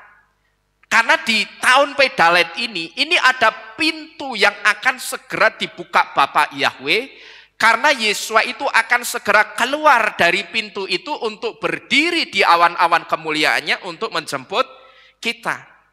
Kalau kita perhatikan saudara, waktu itu terus berjalan. Dan nubuatan demi nubuatan itu juga terus berjalan. Demikian pula dengan penggenapan demi penggenapannya. Itu juga terus berjalan. Semakin ke sini, kita semakin bisa merasakan waktu kedatangan Yesua itu semakin dekat dan semakin mendekat. Hari ini saudara, apa yang kita imani selama ini? Bahwa Yesua pasti datang menjemput kita. Apa yang kita imani ini kembali diteguhkan oleh arti huruf Dalet. Huruf Dalet yang artinya pintu, ini arahnya juga kuat ke pintu Syamayim atau pintu surga. Tidak hanya pintu berkat, tapi arahnya juga kuat ke pintu mana itu? Pintu Syamayim atau pintu surga, atau saya sebut pintu surga itu adalah pintu keselamatan yang akan segera dibuka karena akan ada yang keluar dari pintu itu. Nah, yang mau keluar dari pintu itu siapa? Yesua, untuk segera berdiri di awan-awan kemuliaannya. Pertanyaannya sekarang saudara, kalau pintunya itu sudah siap dibuka Bapak Yahweh dan Yesua siap keluar dari pintu itu, pertanyaannya sekarang, sudah seberapa siap kita menyongsong kedatangan Yesua di awan-awan kemuliaannya? Kita selalu diberitahu bahwa dari 7 hari raya, hanya hari raya yang sedang kita rayakan malam ini yang belum digenapi oleh Yesua, saudara. Ya, hanya hari raya ini yang belum digenapi oleh Yesua. Dan kita juga diberitahu, saya percaya bahwa Yesua tidak akan keluar dari garis 7 hari raya. Yesua pasti menggenapi 7 hari raya karena yang 6 sudah digenapi. Yang kurang 1 ini juga pasti akan digenapi dengan kedatangannya. Dan tidak kebetulan hari raya ini namanya apa? Yom Teruah, peniupan apa? Nafiri atau sangkakala. Kitab suci memberitahu, sebelum Yesua datang, malaikat Yahweh itu akan diperintahkan meniup nafiri sebagai apa? Sebagai tanda kedatangan Yesua. Nah, tapi ini sudah lebih dari jam 18.46 yang menandakan pergantian waktu hari. Sekarang sudah masuk tanggal 1 bulan ke-7 bulan Tisri. Landi Yesua kok kenyataannya belum datang. Kira-kira bagaimana sikap kita melihat hal ini, saudara? Tidak usah pusing. Karena saya pernah memberitahu dalam satu firman Tuhan yang judulnya Siklus Pelana Kuda dan Waktu Kedatangan Yesua. Saudara lihat saja di YouTube, ya, sudah saya upload. Yesua kalau tidak menggenapi dengan kedatangannya pas perayaan Yom Teruah, masih ada satu lagi. Kalau tidak menggenapi 1 Tisri itu dengan kedatangannya pas Yom Teruah, masih ada 1 Tisri yang akan digenapi Yesua itu dengan apa? Kedatangannya juga tetapi pada hari penghakiman. Gitu loh. Karena 1 Tisri itu ada 3 momen. Yang pertama 1 Tisri itu hari lahir bumi. Yang kedua 1 Tisri Yom Teruah. Dan yang ketiga 1 Tisri adalah Yom Hadin. Hadin itu artinya hari penghakiman. Jadi kalau katakanlah saya sebut meleset Yesua tidak datang pada 1 Tisri menjemput kita, Yesua akan datang mungkin di hari biasa penjemputannya. Ingat, masih ada 1 hari lagi momen lagi yang akan digenapi Yesua dengan kedatangannya pada saat Yom apa tadi? Yom Hadin, yang disebut dengan hari penghakiman. Nah, hati-hati, justru fase yang paling berbahaya itu antara jam-jam ini sampai 1 tahun ke depan. Karena apa? Kalau siklus pelana kuda itu digambarkan dengan fase grafiknya orang yang kena demam berdarah itu sedang menurun. Nah, di situ orang biasanya berpikir apa? Kalau panasnya turun berarti aku sudah apa? Sembuh. Tapi kalau siklus pelana kuda justru memberitahu lain. Justru pas grafiknya turun itu fase yang paling berbahaya. Begitu dia naik lagi panas, itulah fase penyembuhan yang sesungguhnya. Nah, gambaran dari grafik yang sedang turun, orang beranggapan aku sudah sembuh, ini gambaran dari orang apa? Ayem aku. Wes lewat tanggal 1 Tisri, Yesua tidak datang. Ini orang berpikir sudah sembuh, sudah aman. Padahal ini fase yang paling apa tadi? Aman atau bahaya? Bahaya. Di situ biasanya orang itu lengah. Terus hidup sembarangan lagi. Tapi nek mendekati 1 Tisri kan banyak petobat-petobat baru. Ya toh, banyak orang bertobat dadaan gitu loh. Iki meh tanggal 1 Tisri. Ki wis diworo-woro ki ning grup ki. Meh perayaan Yom Teruah bertobat. Ya toh? Maka banyak orang bertobat pada tanggal 1 Tisri. Tapi pertanyaannya, apakah pertobatan dadaan seperti ini akan diperhitungkan Yesua? Tidak, saudara. Ya. Jadi perhatikan baik-baik. Fase yang paling berbahaya itu justru ketika orang merasa aman, merasa sudah lewat tanggal 1 Tisri. Ayam, Yesua durung teko, dan aku tengok kanan kiri, masih belum terangkat semua. Berarti aman. Berarti ini belum pengangkatan. Justru itulah fase yang paling berbahaya. Saudara, hati-hati di situ ya. Pertanyaannya sekarang perhatikan baik-baik. Sudah seberapa siapkah kita menyongsong Yesua di awan-awan kemuliaannya? Saudara, perhatikan ini baik-baik. Pedalet secara letterleks artinya adalah mulut pintu atau ambang pintu. P artinya mulut dan dalet artinya pintu. Nah, hal ini sedang memberitahu kita sebetulnya sekarang ini Yesua itu sudah berdiri di mulut pintu atau di ambang pintu, dan dia apa? Siap untuk keluar dari pintu itu. Untuk kemudian ngapain? Berdiri di awan-awan kemuliaannya menjemput kita. Namun kalau sekarang Yesua itu belum juga datang, belum juga keluar dari pintu itu, saudara jangan pernah berpikir, oh kedatangan Yesua itu tidak jadi. Yesua tidak jadi datang. Atau seperti anggapan orang, kalau sekarang Yesua itu belum keluar dari pintu itu karena Yesua menunda waktu kedatangannya. Kitab suci memberitahu, Yesua tidak pernah menunda waktu kedatangannya. Tapi kalau Yesua sekarang belum juga datang, itu sebetulnya Yesua itu sedang melihat kesiapan saudara dan saya menyongsong kedatangannya Yesua. Dengan kata lain, saya sedang memberitahu apa? Sebetulnya kita itu dideteksi belum siap semua, atau belum banyak yang mempersiapkan diri sungguh-sungguh, belum banyak yang kembali mencintai dan melakukan Torah. Tapi Yesua mengasihi kita.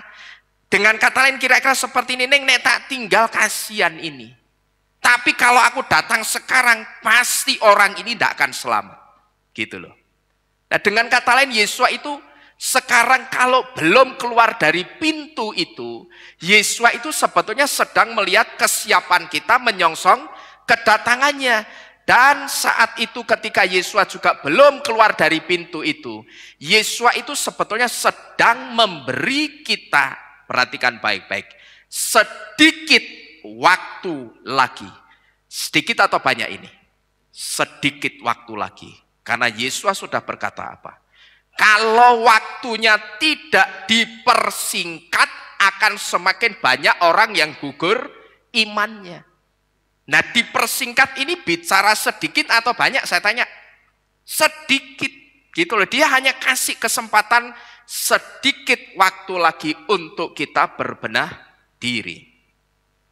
Jadi kalau sampai sekarang Yesua belum datang, itu bukan berarti Yesua tidak datang, saudara. Bukan. Dan bukan berarti juga Yesua itu sedang menunda kedatangannya. Yesua pasti datang. Hanya saja sekarang ini Yesua yang sudah berdiri di mulut pintu, selain sedang melihat kesiapan kita, Yesua itu juga sedang memberi sedikit waktu lagi untuk kita memperbaiki kehidupan dan iman kita. Dan kalau saudara sudah ngerti ini, perhatikan baik-baik. Saudara, siapkan baik-baik diri saudara masing-masing sejak sekarang. Kalau saudara ngajak orang lain selamat, orang itu tidak mau, biarkan, tinggalkan, tidak usah pusing. Karena soal keselamatan itu tidak gandeng geret. Soal keselamatan tidak gandeng geret, saudara. Saudara ajak orang untuk terima Bapak Yahweh dan Yesus supaya selamat, orang itu tetap mengeraskan jantungnya, tidak mau terima, biarkan, go ahead, biarkan dia. Ya, tidak usah terus diurusi terus. Yang penting saudara sudah sampaikan yang benar. Saudara ganti orang lain, selamatkan orang lain. Termasuk suamimu, istrimu, anak-anakmu, saudaramu, orang tuamu. Diajak selamat tetap tidak mau, sudah biarkan saja. Doakan saja. Jadi saudara siapkan baik-baik diri kita masing-masing. Supaya ketika Yesua keluar dari pintu Syamayim, dan ketika Yesua berdiri di awan-awan kemuliaannya, Yesua akan tetap melihat ada iman dan ada kehidupan yang benar di dalam kita. Dan ketika Yesua itu melihat masih ada iman dan kehidupan yang benar di dalam kita, maka saya percaya saudara dan saya, kita pasti akan dilayakkan menyongsong kedatangan Yesua, dan kita akan dilayakkan diangkat untuk diselamatkan. Amin. Tapi hanya satu syaratnya. Saudara persiapkan diri sebaik mungkin. Sehingga dengan persiapan diri saudara yang baik ini, suatu saat Yesus datang kapan saja, dia akan melihat di dalam kita itu masih ada iman dan kehidupan yang benar. Begitu Yesus melihat ada iman dan kehidupan yang benar, saya yakin kita itu akan layak masuk dalam barisan orang-orang yang diselamatkan. Kita layak untuk diangkat dan kita layak untuk diselamatkan. Amin. Amin. Bapak Yahweh memberkati kita sekalian. Nah, sekarang kita akan bersama-sama masuk dalam perayaan Yom Teruah. Bapak Ibu Saudara sekalian, saat ini di depan kita sudah ada dua macam buah. Satu minuman, madu dan roti halah. Kira-kira apa arti semuanya ini, saudara? Sebelum saya lanjutkan, saya akan memberitahu kepada saudara. Nanti pada saat saudara pulang, saudara akan menerima roti halah. Cuman kami minta maaf, karena ternyata roti halah yang kami pesan untuk saudara itu tidak sesuai dengan yang kami harapkan seperti tahun-tahun sebelumnya. Bentuknya berubah. Roti halah itu harusnya kepang seperti ini kira-kira. Tetapi jadinya malah seperti roti kacang biasa, saudara. Ya, tapi tidak apa-apa. Paling tidak saudara melihat kira-kira bentuk roti halah yang asli kira-kira wujudnya seperti ini. Jadi saudara perhatikan baik-baik. Di depan kita sekarang sudah ada dua macam buah. Satu minuman atau wine. Lalu ada madu dan juga ada roti halah. Apa arti semuanya ini? Yang pertama, nanti saudara akan melihat buah apel ini. Buah apel yang ada di depan ini akan saya celup dengan madu. Artinya apa? Artinya apel yang dicelup madu ini bermakna the sweet year, atau tahun yang manis. Apel yang dicelup madu ini, apelnya sudah manis atau belum kira-kira saudara? Sudah. Tapi ditambah madu itu biar semakin manis. Nah, apel yang dicelup madu ini bermakna the sweet year atau tahun yang manis. Lalu, kalau saudara melihat di depan ini juga ada anggur. Anggur dan wine yang juga berasal dari anggur juga. Ini sebagai simbol kasih persaudaraan sesuai kitab Gilyahna atau kitab Wahyu pasal 6 ayat yang ke-6. Kalau saudara perhatikan di dalam kitab Gilyahna atau Wahyu 6 ayat 6, di situ dikatakan setakar gandum sedinar, 3 takar jelai juga sedinar. Ini artinya sebetulnya 1 dinar atau sedinar itu upah harian pekerja kasar 1 hari. Nah, sebetulnya dengan upah 1 dinar ini saudara, orang itu harusnya bisa pakai 1 dinar itu untuk makan 3 kali dalam sehari. Tapi nanti ketika zamannya anti-Hamasyah itu sudah berkuasa, maka 1 dinar itu tidak lagi bisa dipakai makan 3 kali sehari, tapi hanya mungkin berapa? Paling banter 1 kali sehari. Karena apa? Karena segala sesuatunya yang pertama itu akan dibuat mahal supaya tujuannya orang-orang percaya yang mau mempertahankan iman tidak bisa menjangkau harga-harga itu. Yang kedua, tujuannya supaya orang mau menerima meterainya binatang buas. Kalau dia mau menerima, maka dia bisa belanja. 1 dinar bisa dipakai makan lagi 3 hari. Ya katakanlah 1 dinar itu paling minim lah 50.000. Sekarang 50.000 untuk kita makan 3 hari masih bisa. 3 kali sehari masih bisa. Tapi nanti akan datang masanya 50.000 itu hanya bisa untuk makan 1 hari sekali, saudara. Sekali dalam sehari. Nah, tetapi kalau mungkin kita nanti diizinkan melewati masa-masa itu ketika Yesus belum datang, yang bisa membuat kita tetap melewati masa-masa itu adalah kasih persaudaraan yang disimbolkan dengan anggur atau wine ini. Maka anggur atau wine ini saya hadirkan juga malam hari ini untuk nanti kita nikmati dan sebagai satu profetik iman percaya kita. Ya, kita imani bahwa ketika kita makan apel anggur, ini bukan sedang makan buah biasa, tapi kita sedang makan mujizat pertolongannya Bapa Yahweh. Amin. Dan halah atau roti halah adalah roti yang ada di setiap perayaan Yom Teruah atau Rosh Hasanah. Terkadang saudara, halah itu dibentuk melingkar seperti ini yang adalah simbol dari Hayim Lanitzah atau kehidupan kekal. Halah itu kalau hanya ngejejer seperti ini, ya seperti tidak ada artinya. Tapi begitu halah, seharusnya yang melingkar itu bukan begini, yang tengahnya bolong, tapi dibentuk melingkar, kepangannya melingkar. Itu sebagai simbol dari Hayim Lanitzah, simbol dari kekekalan. Jadi Bapak Ibu Saudara sekalian, kalau kita melihat di depan ada apel, madu, anggur, wine, dan halah, ini artinya apel, madu, anggur, wine, dan halah adalah kasih persaudaraan yang kita jaga akan membawa kita dan kebersamaan kita dalam tahun-tahun yang manis dan baik bersama Bapa Yahweh, Adonai Yeshua Weruah HaKodesh, dalam kehidupan yang kekal di Syamayim Bapa Yahweh. Amin. Jadi inilah yang tadi saya katakan, ketika nanti saudara dibagi apel, anggur, wine, saudara makan, jangan saudara hanya makan seolah-olah itu buah biasa. Tapi makanlah dengan satu iman.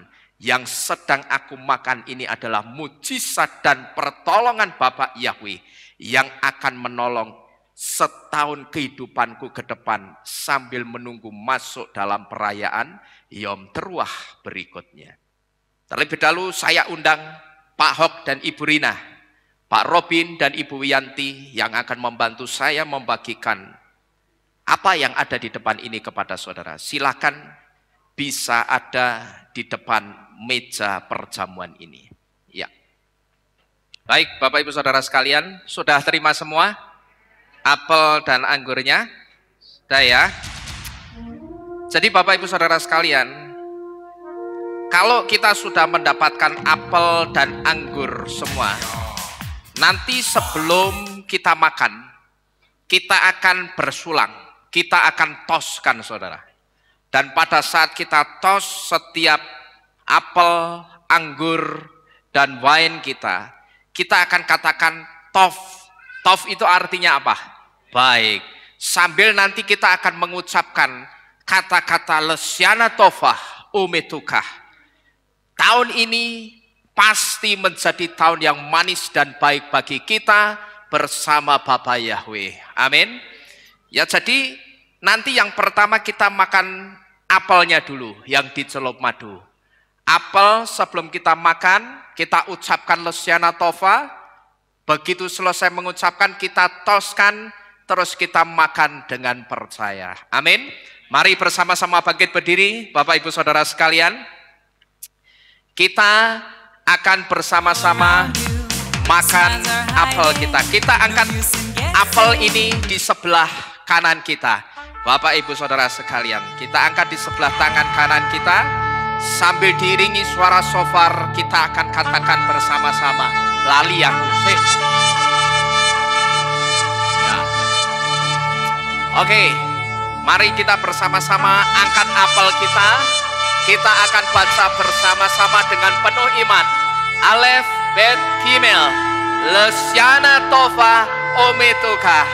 Tahun Pedalet pasti menjadi tahun yang manis dan baik untuk kita bersama Bapak Yahweh Adonai Yesua Beruah HaKodes. Amin. Tof, mari kita makan.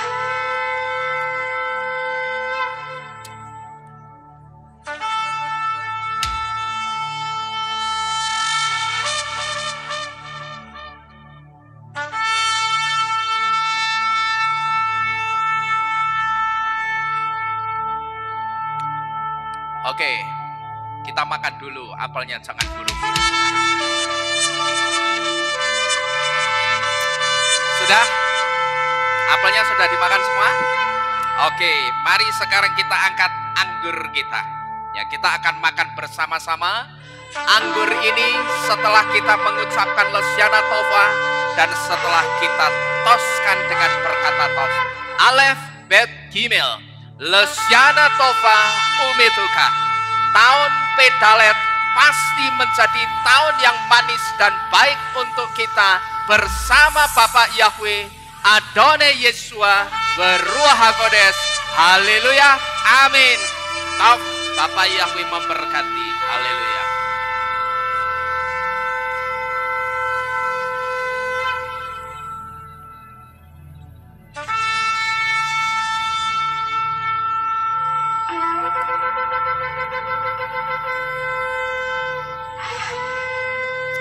Sudah semua? Sudah masuk semua ya? Mari yang terakhir, sekarang kita akan minum wine ini sebagai simbol kasih persaudaraan di tempat ini. Kita angkat wine di tangan kanan kita dan bersama-sama kita katakan Lesyana Tofah Umetukah. Tahun Pedalet pasti menjadi tahun yang manis dan baik untuk kita bersama Bapak Yahweh Adonai Yesua Beruah HaKodes. Haleluya. Amin. Tof, Bapak Yahweh memberkati. Haleluya.